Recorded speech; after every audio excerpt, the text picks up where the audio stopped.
Inquilab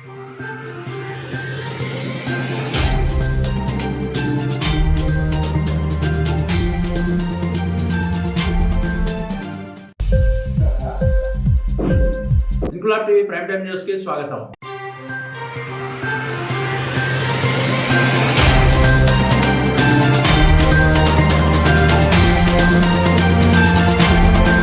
cantonment board సమావేశంలో పాల్గొన్న cantonment శాసనసభ్యుడు శ్రీ గణేష్ సమావేశం అనంతరం మీడియాతో మాట్లాడుతూ వివిధ ప్రజా సమస్యలపై బోర్డు అధ్యక్షుడు బ్రిగేడియర్ సోమశంకర్ కు వినతి పత్రం అందజేసి ప్రజా సమస్యలపై చర్చించామని, లాల్ బజార్ లోని గాంధీ కమ్యూనిటీ హాల్ ని నిర్మాణం చేసి ప్రజలకు అందుబాటులోకి తీసుకురావాలని, 8 వార్డులకు సంబంధించిన చెత్త అక్కడికి తరలించడం వల్ల సమీప బస్తీవాసులకు తీవ్ర అనారోగ్య సమస్యలు ఎదురవుతున్నాయి కాబట్టి అక్కడి నుంచి తరలించి వేరే చోట చెత్తను డంప్ చేయాలని, ఏ వార్డుకి ఆ వార్డు డంపింగ్ యార్డ్ ఏర్పాటు చేయాలని సూచించామని అన్నారు. అన్ని వార్డు పరిధిలో కలిపి మల్టీపర్పస్ ఫంక్షన్ హాల్ ప్రజలకు అందుబాటులో ఉండే విధంగా కంటోన్మెంట్ బోర్డు స్థలాన్ని చూపిస్తే రాష్ట్ర ప్రభుత్వ నిధులతో నిర్మాణం చేపడతామని చెప్పారు. ఈ కార్యక్రమంలో కంటోన్మెంట్ బోర్డు సభ్యులు, స్థానిక కాంగ్రెస్ పార్టీ నాయకులు, ప్రజలు పాల్గొన్నారు.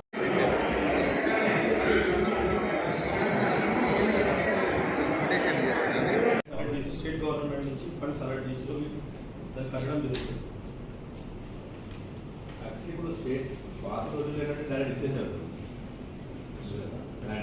ఇప్పుడు ఇన్ఫ్రాస్ట్రక్చర్ ప్రాజెక్ట్ ఏమన్నా ల్యాండ్స్ కావాలంటే ఇప్పుడు స్టేట్ గవర్నమెంట్ మనకు చాలా డైరెక్ట్స్ ఉంది. Community development plus many more proposals, education బాగా చెప్పేసి ఇక్కడ మంచి అంటే ఏదైనా ఫుట్బాల్ వస్తుంది. నాకు అన్ని దగ్గర మల్టీపర్పస్ ఫంక్షన్ హాల్స్ ఉంది. గాంధీ కమ్యూనిటీ హాల్ అయితే ఆనాటి నుంచి పేదలకు అందుబాటులో ఉన్నది. దాన్ని తీసుకొచ్చి డంప్యార్డ్ చేసి ఆనాడు ఒక తప్పు జరిగింది సార్.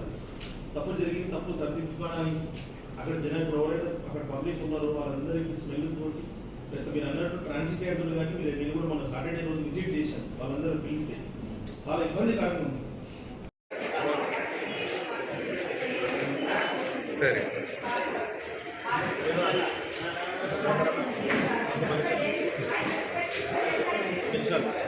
మాట్లాడచ్చు సార్, మాట్లాడండి సార్.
ఈరోజు కంటోన్మెంట్ ప్రజల ఆశీర్వాదంతో ఎమ్మెల్యేగా గెలిచినాక ఫస్ట్ బోర్డు మీటింగ్కి నేను అటెండ్ కావడం జరిగింది. యాజ్ ఎమ్మెల్యేగా బోర్డు మీటింగ్స్లో డిస్కషన్లో పాల్గొన్న తర్వాత కంటోన్మెంట్ ప్రజలకు అవసరమైన దాంట్లో గాంధీ కమ్యూనిటీ హాల్ని మళ్ళీ రీకన్స్ట్రక్ట్ చేయాలి, ప్రజలకు అందుబాటు చేయాలనే రిక్వెస్ట్ లెటర్ పెట్టడం అయింది. బోర్డు మీటింగ్లో కూడా ప్రస్తావించడం జరిగింది.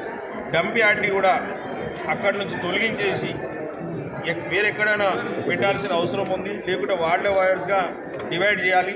లేని పక్షంలో వేరే ప్రోగ్రామ్స్కి ఎట్లయితే బడ్జెట్ అలొకేట్ చేసి మనం నడిపిస్తున్న బోర్డు అదే మాదిరిగా దీన్ని కూడా ఒక వెహికల్స్ కొనుక్కొని అవసరమైతే డైరెక్ట్ జవహర్ నగర్ తీసుకుపోతట్టు చూడమని కూడా మేము రిక్వెస్ట్ చేయడం జరిగింది. ఇక్కడికే కాకుండా ఏ విధంగా అయితే జిహెచ్ఎంసీ లిమిట్స్లో మల్టీపర్పస్ ఫంక్షన్ హాల్స్ ఉన్నాయో అదే మాదిరిగా నేను ఎలక్షన్లో మేనిఫెస్టోలో కూడా నేను ప్రజలకు చెప్పడం జరిగింది. అందరికీ అందుబాటులో ఉండే మల్టీపర్పస్ ఫంక్షన్ హాల్స్ కూడా ప్రతి ఒక్క వార్డులో ఉండాలనేది అదే ఈరోజు ఇక్కడ బోర్డులో కూడా ప్రస్తావించాను. కంటోన్మెంట్ ల్యాండ్స్ని మాకు అలర్ట్ చేస్తే స్టేట్ గవర్నమెంట్ నుంచి ఫండ్స్ తీసుకొచ్చి ప్రతి వార్డులో మల్టీపర్పస్ ఫంక్షన్ హాల్స్ కడతా అని చెప్పాము. అంతలోపే మా మెంబర్ కూడా మాట్లాడడం, స్టేట్ గవర్నమెంట్ ల్యాండ్స్ ఉందని చెప్పడం కూడా వారు చెప్తే మేము స్టేట్ గవర్నమెంట్ ల్యాండ్స్ కూడా ప్రొక్యూర్ చేయడానికి చూస్తున్నాం.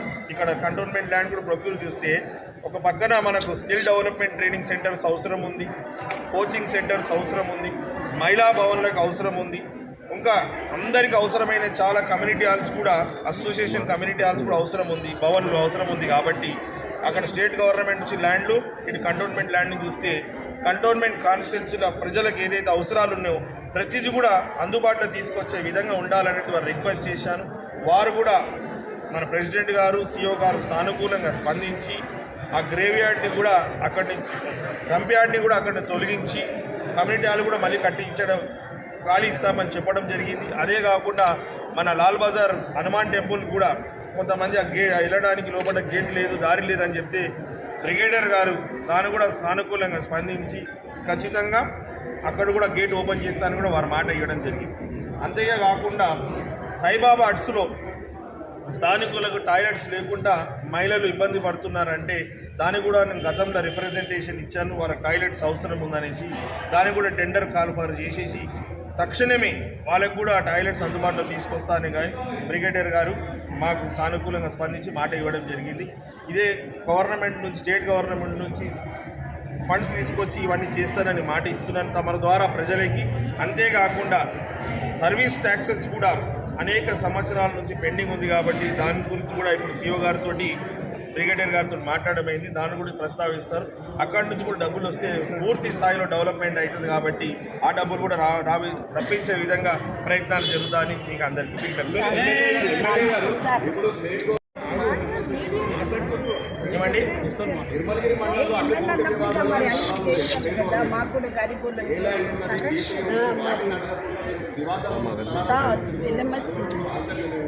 నేను ఒకటి వివాదం అని అడగలే, ఎక్కడ వేకెంట్ ఉందని అడగడం జరిగింది ఒకటి. రెండోది, మొన్న కూడా రెవెన్యూ వాళ్ళతో మాట్లాడడం ఏం జరిగిందంటే, రెవెన్యూ డిపార్ట్మెంట్ తోటి సమీక్ష జరిగినప్పుడు వేకెంట్ ఉన్న ల్యాండు, కోర్టు కేసెస్ ఉన్న ల్యాండు, ఓడిపోయిన ల్యాండ్ల గురించి కూడా డీటెయిల్స్ ఎందుకు ఇవ్వమని అంటే ఏ కారణంగా నిర్లక్ష్యం వహించినప్పుడు ఓడిపోయి ఉండొచ్చు. సరే, మనకు ప్రొక్యూర్ చేసుకున్నట్టయితే పేద ప్రజలకు ఏదైతే హామీ ఇచ్చామో, పేద ప్రజలకు ఏదైతే అవసరాలు ఉన్నాయో దానికి మనం ఉపయోగకరంగా తీసుకురావచ్చు. కాబట్టి దాని గురించే నేను వాళ్ళతోటి మాట్లాడడం జరిగింది. వాళ్ళు డీటెయిల్స్ ఇస్తారు. డీటెయిల్స్ ఇచ్చినాక ఇంతకుముందు లాగా ఎవరు పడితే వాళ్ళు ఆక్యుపై చేయడానికి కుదరదు. ఇది నా సొంతంగా ప్రజలు ఇచ్చిన, నాకు ఎలక్షన్లు గెలిపించినందుకు ఇది నా బాధ్యతగా ఫీల్ అయ్యి ప్రతిదీ ప్రజలకు మేలే విధంగా నేను శాయశక్తిలో ప్రయత్నిస్తాను. ఇన్క్లాబ్ టీవీ వీడియోలు మీకు నచ్చినట్లయితే లైక్ చేయండి, షేర్ చేయండి, కమెంట్ చేయడం మర్చిపోకండి. సబ్స్క్రైబ్ చేయని వాళ్ళు వెంటనే సబ్స్క్రైబ్ చేసుకోండి. మా వీడియోలు మీరు వెంటనే చూడాలనుకుంటే కింద ఉన్న గంట సింబల్ని గట్టిగా కొట్టండి.